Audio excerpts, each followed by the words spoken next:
Hello, and this is Adam coming from the Philosopher's Corner on this fine Wednesday morning.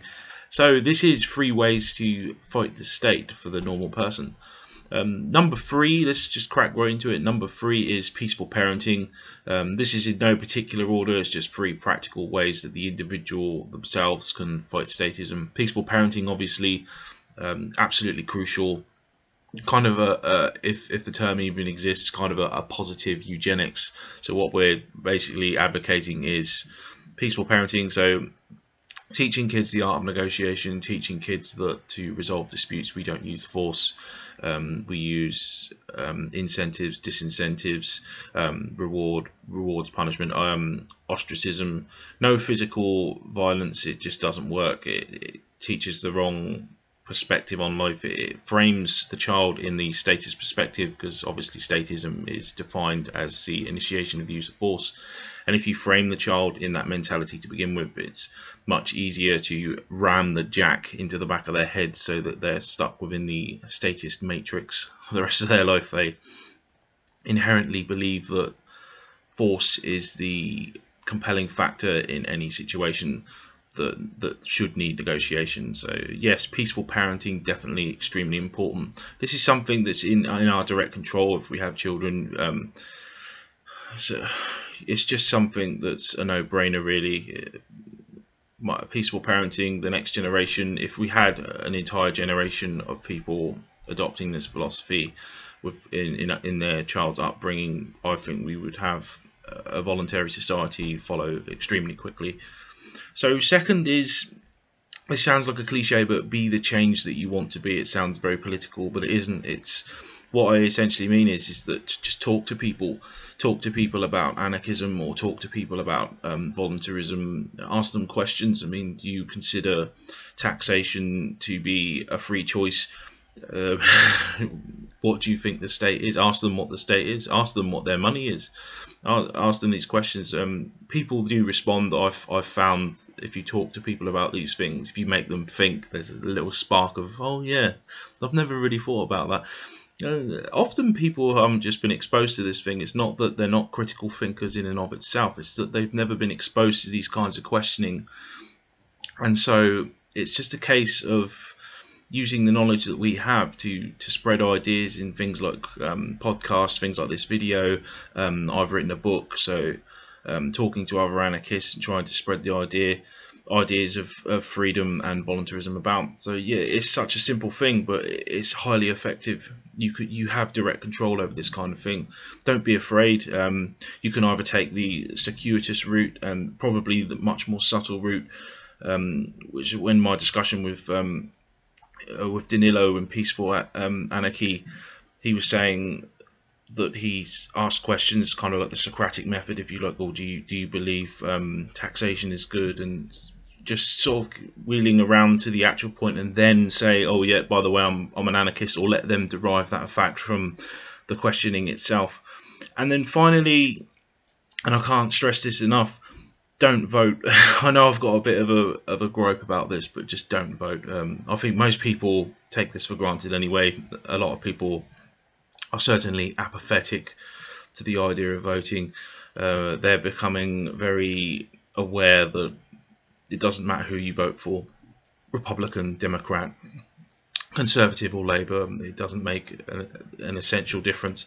They both still use the initiation of the use of force. They both covet and want covet the levers of the state, and they're both redistributing wealth, and there's the same essential claims are there. So they're still claiming your body, they're still claiming dominion over you. You don't own yourself in this system.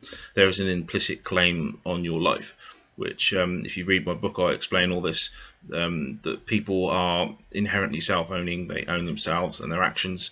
We all accept this, and yet there's this glaring contradiction where the statists say, well, actually, you're responsible for your actions, but we also claim the right to conscript you. We also claim the right to take your money.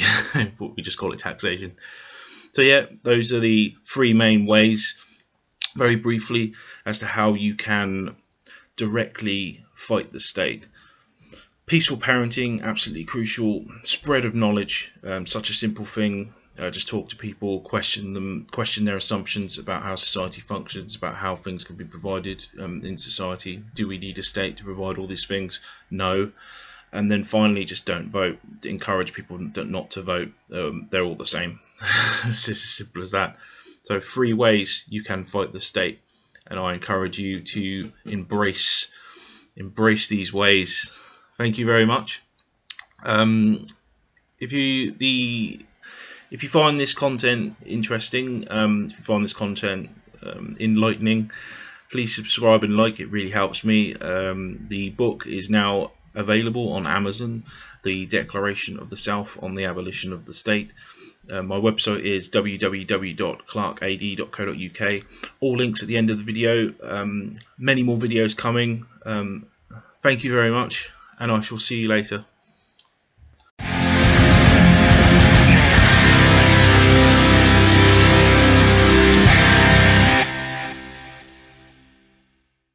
My fellow sheep, election season is upon us. Are you one of the 12% of Americans who still approves of our government? Then we need your help to force the other 88% into compliance. Our democracy depends on it. We're an organization called Citizens Against Too Much Unfettered Freedom, or CATMUF. CATMUF is a bipartisan flock of sheep whose goal is expanding government until nothing else remains. Because the government is here to help you. How can you help CATMUF help you? By only voting for candidates dedicated to expanding government. It's easy. You don't need to study the issues. No matter what a politician says when running for office, they're all dedicated to expanding government. And make sure you tell all your friends and family to vote for more government. Here at CATMUF, we don't care if you vote Democrat or Republican, as long as you vote for candidates committed to growing our federal family. CATMUF, because folks just aren't smart enough to handle real freedom.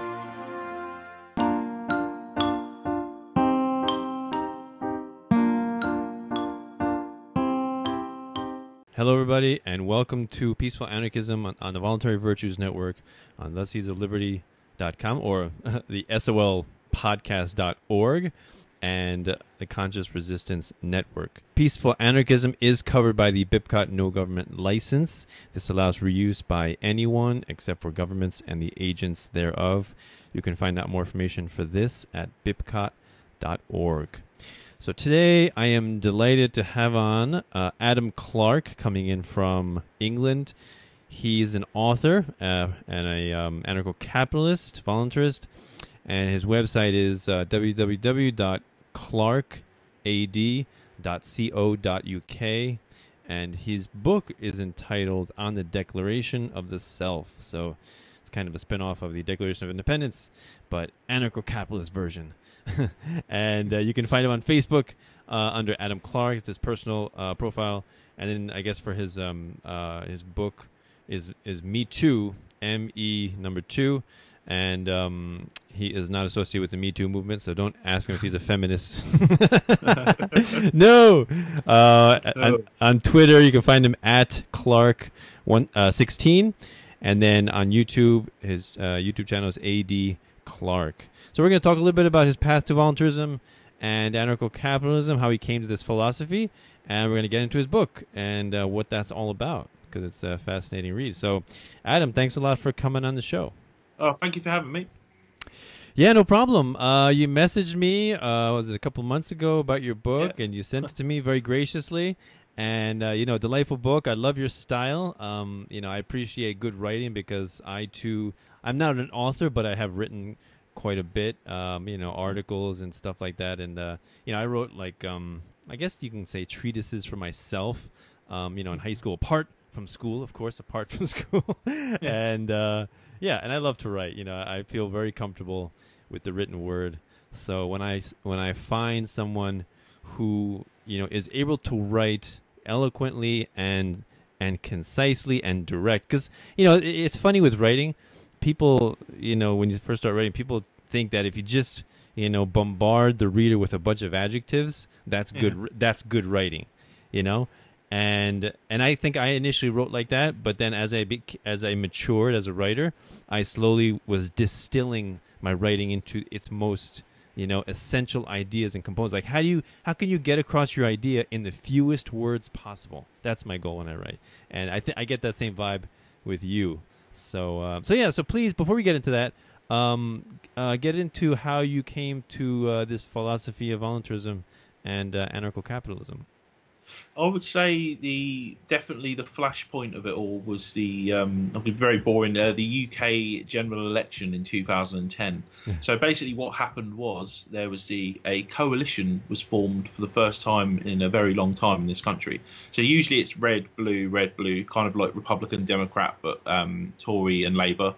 And what happened in that year was that one of the smaller parties called the Liberal Democrats joined with one of the major parties, and basically if you're a smaller party you kind of like spout a lot of nonsense on the campaign, don't you? Say, oh, we're going to do this, we're going to do that, and they promised to abolish tuition fees for university students, and basically they didn't think they was going to get into power. They got into power, and instead of abolishing tuition fees, they tripled them. So complete reversal of what they did.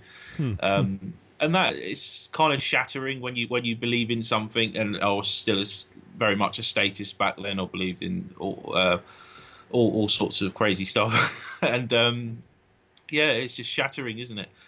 When someone does something like that, just a complete 180-degree turn, it puts your views into perspective, and you think, well, what are these people actually doing this for?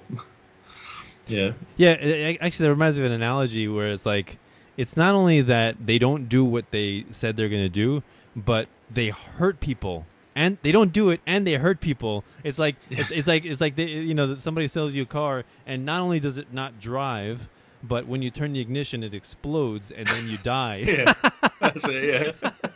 So to me, that's the analogy of the state. It's like it's not just that it fails; it's that also that it hurts people in the process of failing. Yeah. It doesn't just hurt you; it breaks every bone in your body while it does it. Yeah. Yeah, I mean, it's crazy. I mean, to me, I didn't really, I wasn't really political at all. My parents, my family was more Democrat. And so I voted for Obama in 2008 just because my mother said, vote for Obama. I didn't really care, so I did. But after that, I atoned for my sins, and I never voted again. So I don't advocate voting basically at all. No.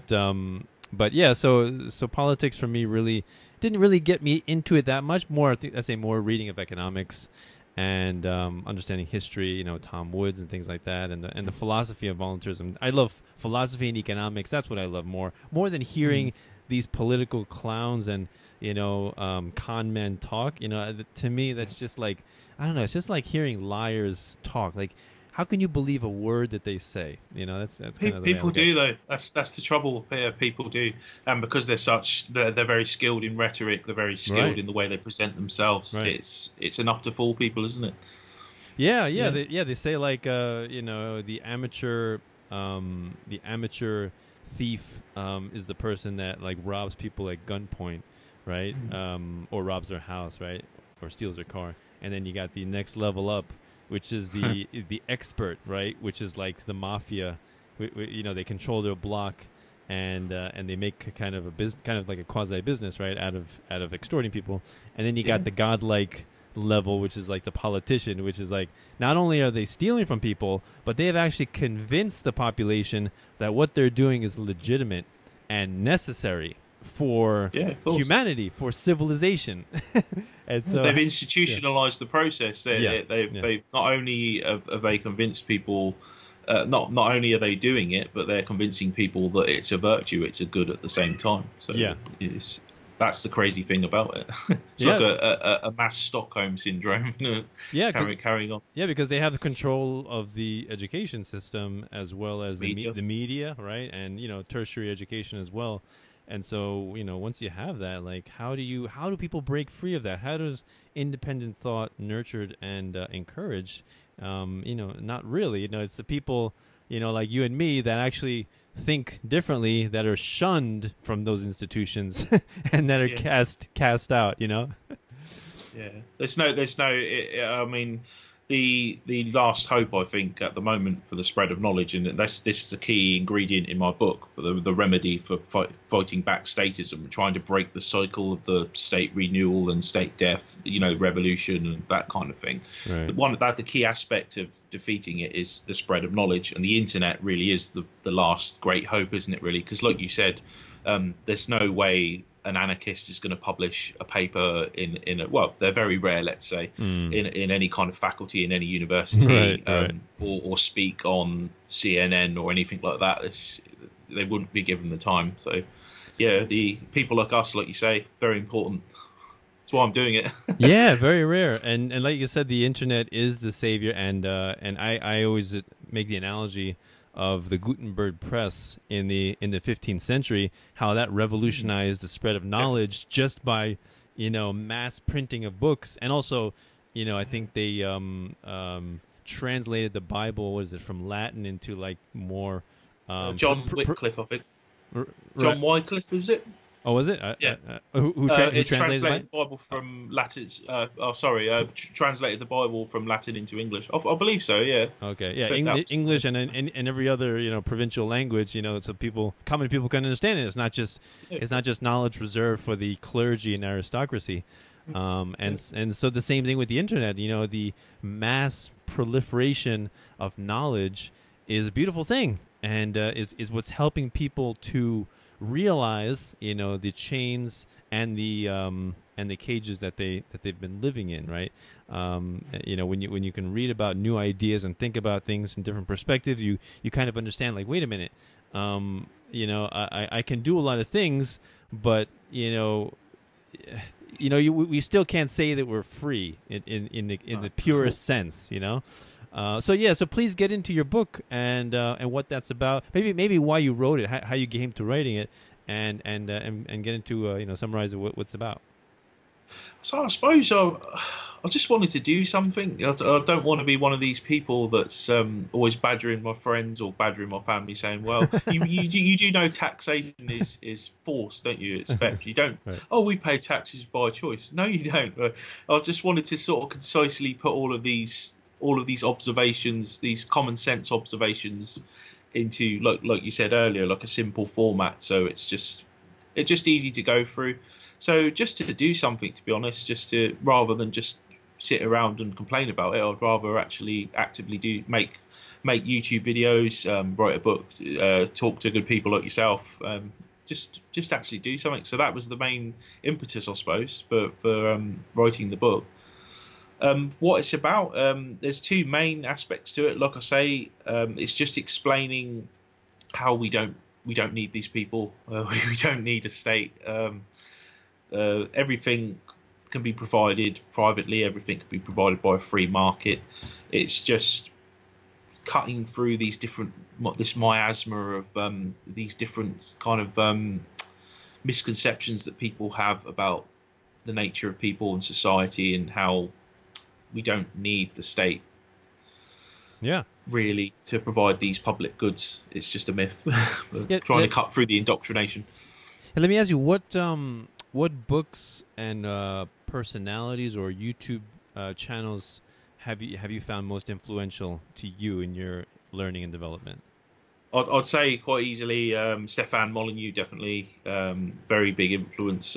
I recall a video, the story of your enslavement. Yeah, right. That's very big video, isn't it? Yeah. That's quite eye-opening when you watch that. Tax livestock. I think that's his most watched video, like, of all time, of all of his videos. Yeah, sure. Yeah, and he done a lot of early videos as well, with the red background. Yeah. Where he's saying, don't vote, this is why you shouldn't vote. Right. And you think, well, of course you got to vote, but then he explains why it's futile, really, to vote. Right. And books? Any books that really influenced you? Favorite books, I'd say I like listening to them as well. So I'd say Lysander Spooner, No Treason. Nice, yeah, definitely. Yeah. Anatomy of the State. Excellent. Highly recommend that. So yeah, but those two are the main sort of, I'd say, the main influences, I'd say. Yeah. Murray Rothbard for me as well really got me going. Yeah, Anatomy of the State, Case for the 100% Gold Dollar, What has Government Done to Our Money? And then some Walter Block stuff. He wrote the Defending the Undefendables, which is a fascinating book about the economics of scorned and reviled types of people, like that everybody is supposed to hate. Like the prostitute, like the slumlord, like the what's it called, the ticket scalper, like the blackmailer. I find that fascinating because we're supposed to hate these people, but when you look at the essentials of what they do, a prostitute, when you really think about it, they aren't that immoral. They're selling a resource that's theirs. They're self-owning. They're selling their bodies to a willing buyer. So exactly, they're not. Yeah, I've kind of discussed this in the book as well. It's another two interesting terms that are very reviled is anarchist. When you think of he's an anarchist. He wants the world to burn. Right. Capitalist. Right. That's another one. Sure. Mustache twirling, monocle wearing, rich person who just wants the poor to starve. That's another reviled sort of term, isn't it? Capitalism. So let me ask you: when you introduce yourself to people, I guess that you never met, and you want to try to introduce them to this philosophy, what do you call yourself? I'm very direct. I'll just say I'm an anarchist. And when they say... you do say, okay. When they come up, yeah, sure, yeah, I have a bit of fun with it. I say, I say I'm an anarchist, and when they come back with the usual connotations of the word, so what you don't believe in law or things like that, I actually direct them to the original context of the word, which is the original Greek context, anarchos, which is without rulers, not without rules. Right. For those who don't know, that's the original meaning of the word. Yeah. So it's not that I advocate a society without rules or without laws. It's that like most anarchists, don't believe we need rulers. Right. It's ridiculous. Of course, there's rules. yeah. It's funny. Like amongst my friends, like I'm a homeschooling father, and so we meet up with a lot of homeschooling families, and I kind of tend to hang out. They kind of tend to be like liberals, mostly Bernie Sanders supporters. I assume you know him, right? And so. I mean, they know I'm an anarchist, but I don't really push my philosophy onto them. We're cool. But it's funny, they kind of make fun of me, like we're in we'd be like maybe in a beach or a park or something, and then we see some rules, and they're like, oh, Danilo doesn't follow any rules. And I'm like, okay, when you get into, places and institutions that have rules, you got to abide by them. I mean, that's a very common misconception. That lawlessness, it's got to be lawless. So yeah, no sane person advocates that kind of society. Yeah, it's just it's a no-brainer. One of these days, I'm just going to turn around and go, yeah, that's exactly what I want. So let's let the lawlessness begin. Got a Molotov cocktail there. Yeah, he says, "Oh, let me get my Molotov cocktail from my book bag. Hold on, I've got to get my leather jacket on." Or that movie. Have you seen? You heard about that movie, The Purge, Anarchy? Yes. I've seen it. Is that the first Purge? Is it? No, I don't think it's the first one. But yeah, I think the first one was just like the Purge. But I think that wasn't enough to scare people away from like anarchists. They had to make it the next one, the Purge, and then with the word anarchy in the title. Yeah, of course. It's just to sort of cement the image in people's minds, I think. Yeah. Yeah, and I saw one. I don't know if you know this woman, Julie Borowski. She's a libertarian, and she's got a great YouTube channel following, and she made this one post on Facebook. She said, if to all of her fans, she's like, if all laws were suspended for, let's say, 12 hours, what would you do? And so the top comments with like the most likes, right, going from the number one to most likes, is drink raw milk. Collect rainwater. Collect rainwater, right? That was one. And then make an addition on my house, and then open a lemonade stand. Yeah. Need a license. Stuff like that. It's like, what do you really think people want to do? Do you really think everyone's a secret murderer or a rapist that wants to, for the first chance they get, they want to take advantage of you? Like, is that what you really think? Absolutely. It is absolutely absurd. You get this idea that without the thin blue line of the state, that everyone becomes a ravenous psychopath. Whereas there are other things that stop people randomly murdering each other, isn't there? Yeah. there's more to humanity than the state. This is kind of reminds me of one of the other fallacies that you hear when the one where people say, oh, well, we need a state because people are animals, people can't control their base urges and their violent natures. Well, hang on, these people are different species or something. They're people as well. So you're going to elevate this subset of people who are even more psychopathic to a position where they can exercise this enormous power over everyone else. Have you read the book The Law by Frederic Bastiat? No, I really want to read that book actually, but it's highly recommended by many people. Oh yeah, sure, short little book, fascinating, excellent, quick read, and he's got a great passage in there exactly about what you just said, which is basically like, people tend to think that like you said, without the politicians, we would just be, animals eating and murdering each other. And so you say, do you think the politicians are made from a different clay than everyone else? Yeah, of course. A lot of this stuff is just common sense. You see, I've got quite a lot of faith in intelligence in people in general. I think if it's just that they don't take the time to think about these things. A lot of things about self-ownership and non-aggression principle and anarcho-capitalism, a lot of it is just common sense. If you sit down and think about these things, you come to it organically, really. Yeah. I mean, to us, I guess it seems much more self-evident than to most other people. We have to like really flesh it out and explain it. Sure. But yeah, it's amazing the kind of conclusions that people have, and I really do think that at the essence of the way most people think is fear. Like to me, that's what statism is rooted in fear of your neighbor, fear of the rich, fear of the poor, fear of illegals, right? Fear of black people, fear of white people, fear of men, fear of Islam, fear of whatever, name your religion. And so to me, statism is fear fundamentally, and so one of my friends, Jim Limber Davis, also he's an author, and he wrote his book called Liberty Defined, and one of his quotes that I always remembered is that when we fear, that our neighbor will become a monster, and then in so doing we empower the state, we become monsters ourselves. Yeah. Yeah, it reminds me of that. I think it's Nietzsche, isn't it? A very similar kind of quote. He says, beware when you hunt for monsters, lest you become one yourself. It's a very similar quote, isn't it? Yeah. It's just quite interesting. Yeah, so, it is... it is. So let me ask you, how do you, what are the steps you go through when you want to introduce someone to these ideas? What are the steps that you, how do you explain it to a layman, to somebody who's just new to it? It's funny you should ask that, because someone asked me the other day. They were aware that I'm an anarchist because like I say, I'm very forward with it. And they said, well, if you could explain anarchism in one sentence, what would it be? And I said, 2 words, no guns. So get the gun out of my face. If you remove force, anarchism is essentially the removal of force. So if the situation is voluntary, if there's no initiation of the use of force, then that's brilliant. You're looking at anarchism. It's not the negation of rules. It's just the negation of rulers. So point the gun somewhere else, point it at people that are attacking you. But I just use the words no guns, and then I go from there. Really, a lot of it's very surprising. A lot of people have the foundations already in their thought. A lot of people, even in our statist societies today, avoid paying tax.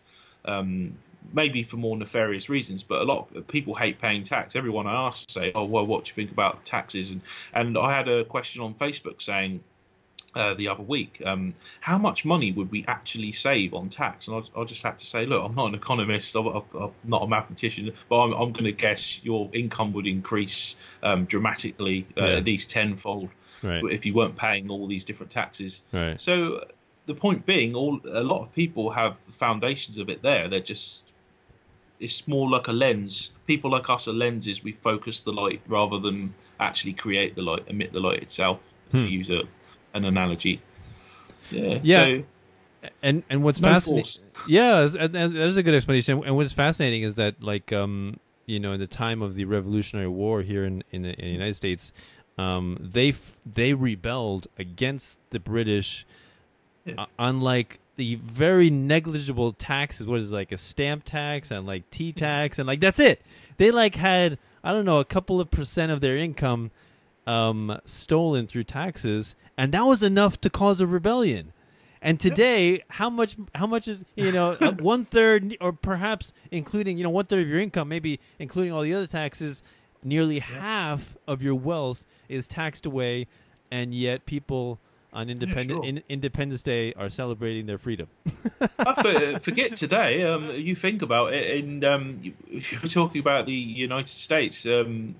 Just as recently after the revolution as the whiskey rebellion, Right. or the these early rebellions. Yeah.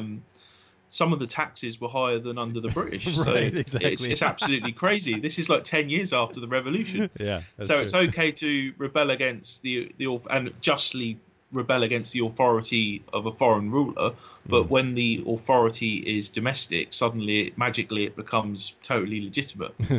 That's fascinating to me, and I do refer to this in the book as well, the Whiskey Rebellion and the Boston incident as well.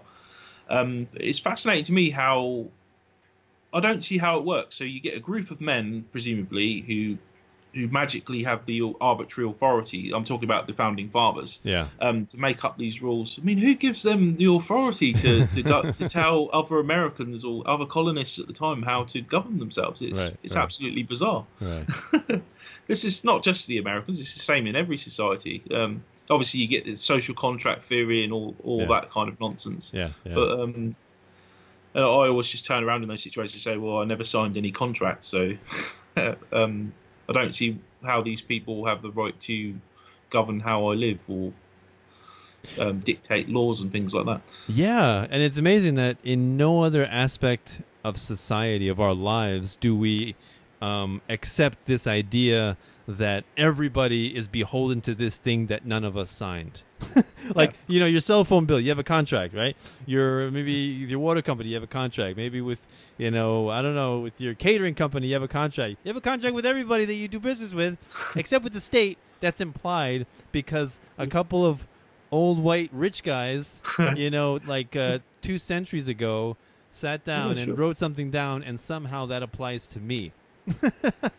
Every society is guilty of it. If you think of my country, a French dude in 1066 rampaged over the channel. I'm the king now. I've killed the previous king. Right. Oh, okay. Then, well, you magically have the authority to create laws and things. But that's where it all stems from, isn't it? Right. See, the Norman conquest. It's most states are just founded in violence, aren't they? You can dress it up. You can put lipstick on a pig, but it doesn't mean it's going to be any more beautiful. Exactly. But it would be more like a rampaging, you know, crazy rabid pig. Yeah, sure. Especially now you've held it down and applied lipstick to it. I expect it'd be quite mad. Yeah. Exactly. Yes, exactly. Yeah, quite right about that. But yeah, so. Yeah, people. Yeah, it's a challenge. You know, it's a challenge to spread these ideas. It's not easy. You know, we're functioning on you know, on the outskirts of what's politically acceptable. You know, code of behavior and politically acceptable speech. You know, we're functioning completely outside of that. And so, like, when I talk to people, I don't mention the word anarchist at all. I kind of take a backdoor method. You know, I just say, I'm a voluntarist, and that like says, oh, what's that? Or when somebody asks me what's my podcast, I tell, you know, they find out if I have a podcast or YouTube channel. I don't tell them the name yet because it's called Peaceful Anarchism. So I say, all right, this is what I talk about, right? I talk about homeschooling, unschooling, precious metals, central banking, non-aggression, philosophy, economics, history, morality, that kind of thing. You know, property rights, non-aggression, self-ownership. Oh, and by the way. You know, and then I say, you know, what's voluntary in your life? What would you say is a voluntary relationship, right? And so they say, well, my friends, my you know, the businesses that I patronize, that kind of thing. You know, those are voluntary arrangements, right? My spouse, it's my voluntary arrangement. Employer partnership. Employee, totally voluntary. Right. And then I say, okay, now what's an involuntary? What's an example of an involuntary relationship? And because I I interact with a lot of homeschooling mothers, and so one of the first things they say is the public school system is involuntary. And I'm like, yes, you're right, exactly. Now expand that outwards. The public school system is just one part of the state. So it's the idea of the state that is the symbol of the violation of consent, of the involuntary relationship in our lives, right? And so once they understand that, then they say, for that reason, if we are to stay logically consistent in advocating for voluntary interactions, we must exempt the state. The state must not be part of that. Therefore, you must be an anarchist if you advocate for voluntary interactions. And so everyone's I always say if I get into a deep discussion with someone who's open-minded and a critical thinker, I always say that everyone is an anarchist. If you read excuse me, Stefan Molyneux's books, Everyday Anarchy, I think Everyday Anarchy is named one of them. He actually makes this point that we all live personal lives of anarchy. As you say, we choose our spouses, we choose our friends. The employer-employee relationship is voluntary. No one puts a gun to my head to clock in, despite what some socialist types say, or we're forced to work and things like that. Well, no one forces me to work. I choose to. So 99% of our lives is anarchistic. Yeah. And as Molyneux would say, we wouldn't have it any other way. Right. Even the most Stalinist, communist sort of kind of person would not have it any other way, which is kind of crazy when you consider you got this tiny sliver, this 1%, the state, where we insist that actually we don't want anarchy in that respect, a very important respect, which is giving them the power to basically stick a finger in every orifice, to pardon the phrase. Yes, that is a good point, that most people in most of their lives, they do live anarchistically. And they make their own choices, regarding like you said, employment, when to go to bed, what to eat, what spouse to partner with, things like that. And sure. And if we were told what to do in those aspects of our lives, we would see that as a violation. Right? Look at it this way, right? Sorry to interrupt, but look at it this way. Imagine if we had a fair redistribution of wives. So yeah. I happen to be single. Right. So say if Adam's single, so a load of other men. That's not fair. We need a fairer redistribution of wives. I mean, would it work then? Everyone would be up in uproar. You can't force people to marry Adam. So, but it's perfectly okay to apply that flawed logic to things like money. Yeah. So right, exactly. if you punish success, you raise taxes on the successful, that's a fair redistribution of wealth, as the phrase goes. Yeah. But if you apply that logic to anything else, just for people that haven't been exposed to this kind of thinking, it's absolutely absurd. Like you say, would you redistribute women to men, or would you? It's absolutely crazy. Yeah. Exactly. Yeah, it's a wonderful analogy, because it points to the absurdity of the whole idea. in that taxes is essentially a punishment. It's like if we people who are liberal or Democrat, part of the Occupy movement, they want to tax the rich, right, because they're greedy and they got that money because they stole it from us, and they want to tax it and give it to us. And so basically, it's like you said, it's a punishment for success, for being wealthy, right? Because most people have this idea that the wealthy are somehow evil, and I guess it's mostly a Democrat thing. Stole their wealth. right. So, whereas we always have to make this distinction that there are wealthy people that have gotten their wealth illegitimately and through, let's say, crime and violence and things like that.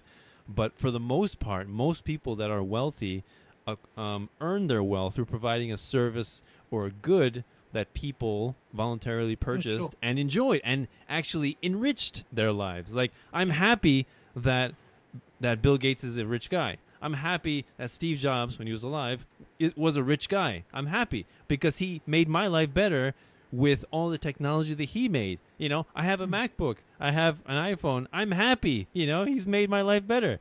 And so, wealth is it's a positive feedback. It's like you create something well, you benefit people's lives, and they pay you. That's the beautiful thing about free markets and capitalism. It's a win-win. And that's one thing that I always heard Stefan Molyneux say, and it really stuck with me. It's like you go buy sandwich, you know, you have $5 and they have a sandwich, you know, they want your $5 more than the sandwich, and you want the sandwich more than your $5. Even trade, you're both happy, and you shake hands, and guess what? You both say thank you. That's the other amazing thing about capitalism. Both people say thank you at the same time. They're both happy. It's an amazing thing. It's they say, don't they? It's the single biggest contributor to the reduction in poverty in history. Right. The advent of capitalism. Yeah. You look at an economy like China. Look, you're an economist, so you tell me. You look at a place like China where the middle class has just exploded. So it just reduces poverty like no one's business, really.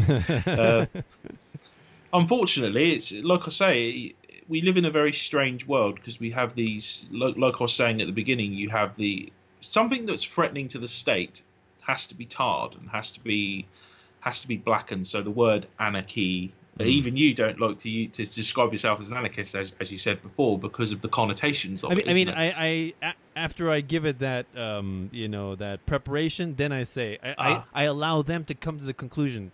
As a result of all that, I am an anarchist. Cool. Then they understand it, and so I basically eliminate that initial shock factor because I find sometimes that shock factor erects emotional barriers that I just find it just makes it unnecessarily difficult to break through them intellectually, you know. So I suppose I have, if we're using analogies, you remember the film The Matrix. I've got more of a rougher. I just want to rip the jack out of the back of their head rather than just ease it out. Like, I suppose it's partly due to frustration.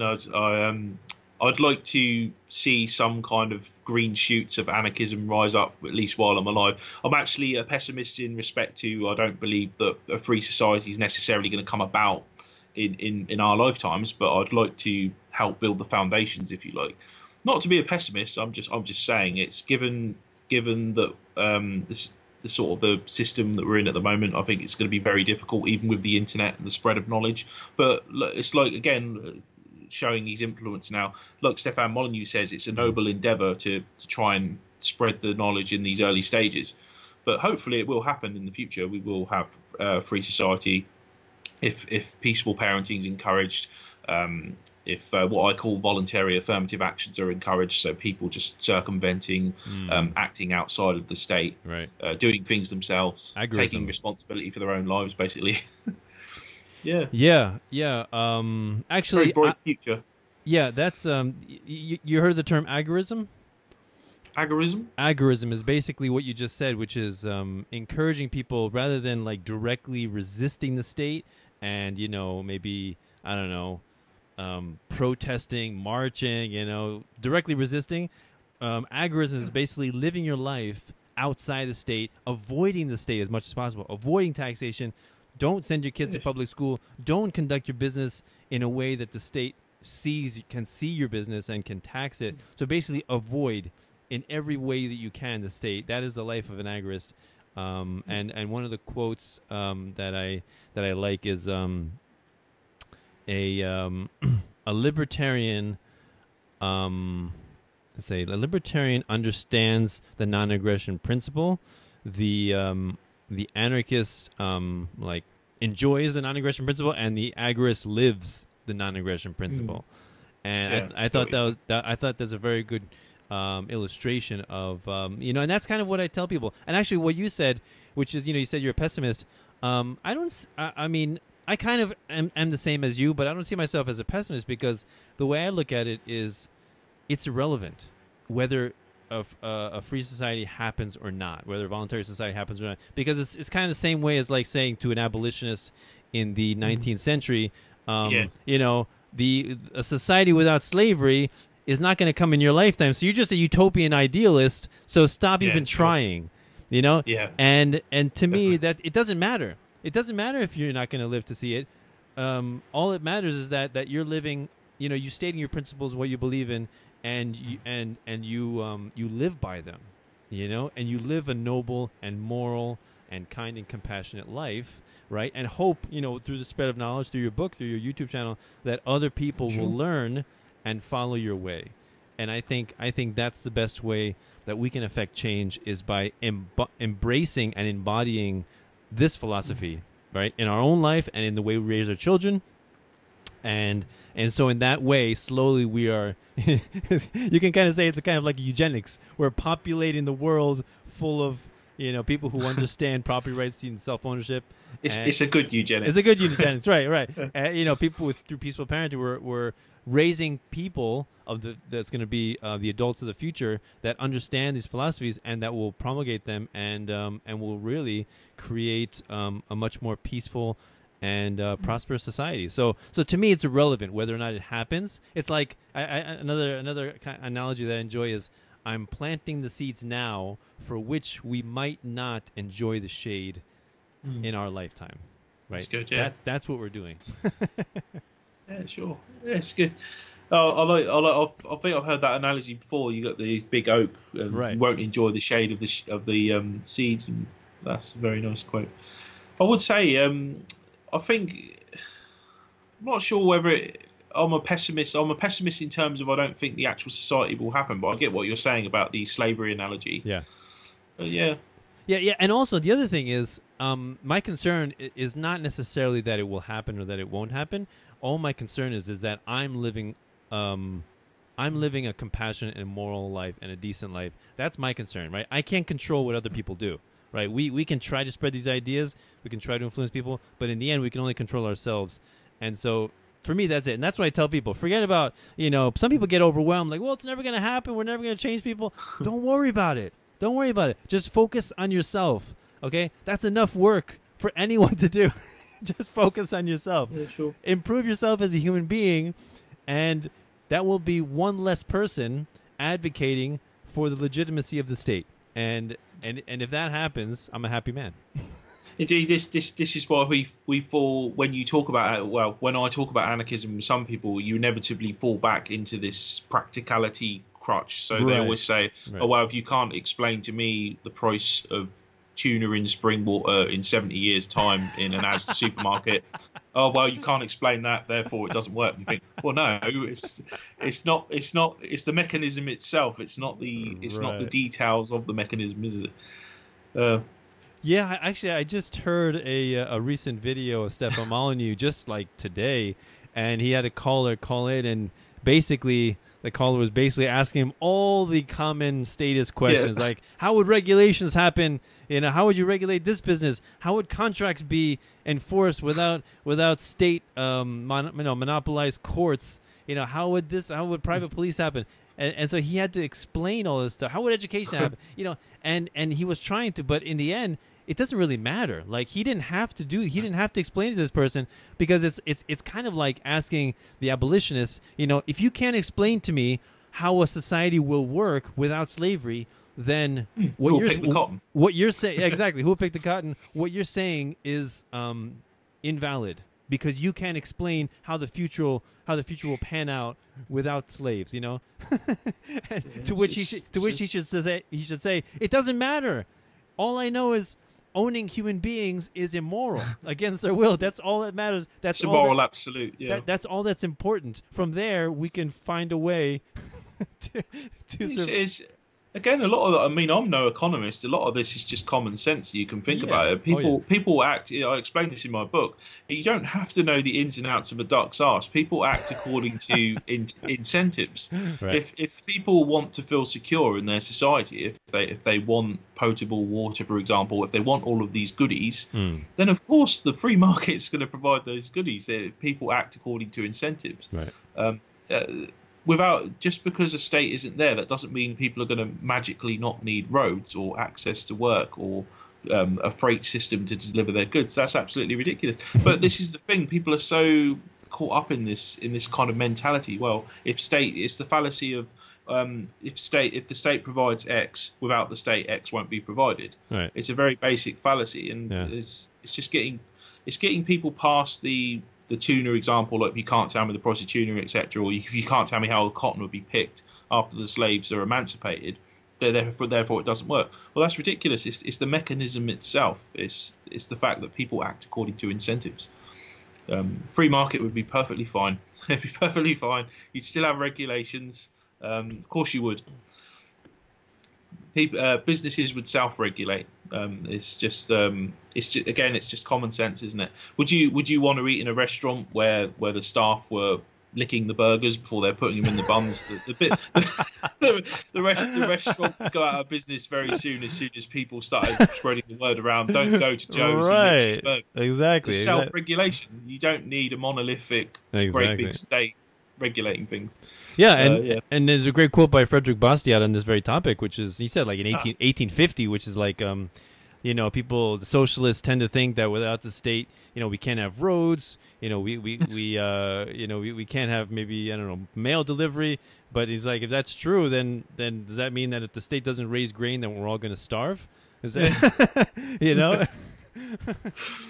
So it's just crazy. No, I think he's talking about. I just think it's one of these common sense things. It all boils down to common sense. People know, I think, instinctively that they're self-owning. By demonstration, they know they're self-owning. I mean, for God's sake, we wouldn't have legal systems in every single society known to man if we didn't implicitly agree that everyone is self-owning. Because otherwise, why would we prosecute people for crimes? Because if no one's self-owning, they're not responsible for their actions. Therefore, why would you? If they're just automatons that act according to no will, or not acting not according to their own will, then why are we prosecuting people for these crimes? So even the most communistic society that Kim Jong-un believes this, all of these, every society known to man, implicitly, whether they like it or not, agrees with self-ownership. And self-ownership, or sovereignty as I call it, is the basis for being an anarchist. So in a way, we're all anarchists because we all implicitly believe by demonstration that we're sovereign, we're self-owning. Right. And if that's the case, as I explain in my book, the burden of proof as to why the state can violate that sovereignty, violate that self-ownership, is with the statists. They have to explain it. This is another thing I find quite remarkable, is people always turn it around and say, well, you have to justify why we can't have a state. And you go, oh, hang on a minute, hang on. You have to justify to the anarchist why we need rulers, because people are, by demonstration, by empirically speaking, you can see in the world that we're all self-owning individuals. Right. So the burden of proof is with the person making the claim. If you want to control my body, if you want to conscript me into your armies to kill other people, then you've got to explain to me what gives you justification to claim my body and my mind. It's a very crazy world we live in, isn't it, Danilo? Yeah, it's like people have this idea they can't imagine, how we would have roads, how we would have the post office, how we would have, I don't know, whatever, bridges, without this entity that basically steals money from these people and then gives it to these people. Without that entity, we wouldn't have all these things. Like with everything else, like just take the electronics industry, right? Almost pretty much unregulated, right? And how quickly has that progressed? And not only has the innovation and the technology improved, but the price has plummeted, right? Like how many people that are considered poor, below the poverty line in America, have smartphones, have TVs, have all kinds of electronics that, weren't even in existence decades ago, and as a result of having those, they have access to the amount of information that would rival any library in history. And that's basically as a result of an unregulated market. And yet we think if the government doesn't control the mailing of pieces of paper, then everything's just going to crumble. Yeah. It's crazy. It's absolutely crazy. And you think it's just a small, what I find very frustrating, it's a small leap of logic to say that if the dial is good, dialing it up that way, get rid of the entire state, have a total free market. Imagine how much more prosperous you could be then. I mean, imagine if you weren't paying. Imagine all the money that people pay in taxes, sales tax or VAT as we call it here, income tax. All of these different fingers in all of the different orifices. Imagine if they were removed. Imagine the purchasing power that would increase in the economy. It'd be an explosion. It'd be a supernova of economic activity if you weren't paying the mafia its cut, so to speak. I interviewed a guy recently. Talk about that you're from England. I interviewed a guy called Kevin Dixie from the No Other Choice He has another choice website, and it's his business. He's basically a gun rights activist. He's a gun instructor, and he talks about gun rights. And what's fascinating is England basically has complete gun ban, right? Yeah. And I've heard recently that now they're trying to ban knives. Right? Have you heard this? There is there have been various amnesties over the years. Basically, they put a big bucket, say chuck your knife in there. I think there is a custodial sentence if you're caught carrying a knife by the police. You can go to prison. I think that coming a couple of years ago. Really? Pretty sure that's the case. Yeah, I mean, I'm just incidentally, I actually am an archer, so I shoot a bow and arrow, like just for target practice. Not to hunt, because obviously that's illegal in this country as well. But basically, everything's illegal. Hunting in this is country. illegal in England? Yeah, wow. You can't hunt with a bow and arrow. You can't hunt with a bow and arrow in this country, or a crossbow or anything like that. But anyway, I'm sure they'll probably ban that soon. They'll probably ban staring at people in a nasty way, because it might have lethal effects, especially on leftists.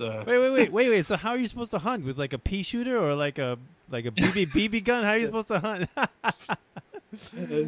Well, I think BB guns are still around. You can, in this country, I believe that you can use a shotgun if you have a shotgun certificate, but the vetting process obviously is, again, to use the phrase, ins and outs of a duck's arse. So the police have to go down go into your house. Your ammo has to be separated from the gun. All of these different regulations to make it as hard as possible. Wow. And And it's usually people in the country that own shotguns. And I think there's a license for a rifle as well, but as you said before, it's extremely regulated, so it's pretty much impossible for a normal citizen to own a firearm. Yeah, and yet don't give it up. Americans, keep your guns, please. Right, and yet, even though guns are so regulated and pretty much banned, the murder rate is like skyrocketing. I think, is it from what, knives? Is like as a result. In London. Say again? It's rife in London. Knife crime is going up in London, I believe. It's becoming endemic, yeah. And so they're banning knives. So what's going to be next? Banning hammers, banning screwdrivers, so basically, if people want to kill other people, they're going to find a way. Or if they want to kill themselves, they're going to find a way, right? Yeah. And it's someone could burst in right now and throttle me with these glasses, you know. It's the evil intent behind the instrument, not the. It's like if I put a gun on the table with no other human to interact with it, it's not going to randomly start shooting people Jedi style, is it? So, but again, this is the fallacy of it all: is people just can't think. I think people just can't think critically, and it's quite a dangerous thing, really, isn't it? Because they're easily manipulated, and they suffer these flaws in their logic. I think if we had more critical thinkers, then I think we'd definitely have more anarchists. We'd definitely have more people who believe in voluntarism, I think. But it's a scary thing when you look around, you see people believe this kind of nonsense. But yeah, you're right. It's the will behind the instrument. It's not the instrument itself. So you can ban everything under the sun. You're still going to have crazy people out there who have mental breakdowns and want to hurt people. It's a sad fact of life, isn't it? But the truly sophisticated crazy person goes into politics, right? That's the that's the truly sophisticated. That is the loony bin. That's where they gather them all. The politicians. It's like it's the magnet for the scum of society. You know, the scum rises to the top. Right, like Lord of the Rings. You know, you were saying how you're gonna do some videos on Lord of the Rings. You know, the state is the analogy is the ring is the state, right? The ring of power is the state, right? And everybody is drawn to it, and everybody is corrupted by it. And there's no way that you can use the state or the ring in a way that's beneficial, that can help people, right? Even the most wise, the Gandalf, right? He didn't want to use the ring, so refused it. Yeah. Right. So go ahead. Sorry, pardon. Sorry, I didn't mean to. No. Go ahead. I was just going to go. I find it. I'm looking into this at the moment. Tolkien. It's highly fascinating. Like you say, even Gandalf refused the ring. Yeah. You can't use it. You can. Tolkien had a very interesting conception of evil. He didn't believe people were evil in and of themselves. What makes a person evil is ironically enough, their good intentions. So even with the best intentions in the world, they say, "I want to." That's what Boromir, you know, the character of Boromir. Right. That's originally he wanted the ring to defend his people. So he wanted to defend Gondor. He said, "I want to use this ring to defend my people." Right. But the problem is, that's why politicians don't work. That's why the state doesn't work, because you get corrupted by the power. It goes to your head, and that's with any person. And that's why I think there's such a close analogy between the One Ring and statism, because everyone desires it, everyone wants to use it, but no one can wield it, as you say, because has this corrupting influence, and nothing good comes from force. And the ring symbolizes power. So you can't. Virtue doesn't spring from the barrel of a gun, basically. You can't. It doesn't work like that. Yeah. Another way I kind of describe the state to people is like, you know, if you have you know, something wrong with your iPhone and somebody brings a gun and tries to fix your iPhone, or you know, you're going to play chess with somebody and they want to win, so they bring a knife, right? Yeah, it's that saying, isn't it? You know what beats a royal flush? A gun. Like that. You just pull the gun out. Yeah, you win. Right. So yeah, sure. The application of violence is never really a way to solve any complex, sophisticated intellectual problem at all. It's the choice of, you know, the lowly, the, you know, the vile, the wicked. You know, those are the people that choose to use violence to solve problems. Actually, that's another line of questioning that you can I sometimes use with people, and I see other anarchists use, is when you just meet somebody, is you ask them, do you use violence to solve problems in your daily life? And they say no. You know, would you advocate other people use violence to solve your problems? No. How about a big group of you? Would you all advocate? Yeah. How about if you vote for a politician use violence on your behalf? Is that good? So magically it becomes okay. Yeah. Right. At which point is the violence justified, or does it change to becoming a moral action? And the answer is never. You know, so you see, it goes deeper than just even sovereignty. So in the first part of the book, I talk about consistency, a very basic thing. So do we prefer to be consistent in our thinking, or do we prefer, ironically enough, an anarchy of inconsistency? So do we accept, like as you say, violence in our everyday lives? And the answer for most people is we don't. So how is it right that the state can initiate violence? That's an inconsistency in our thinking.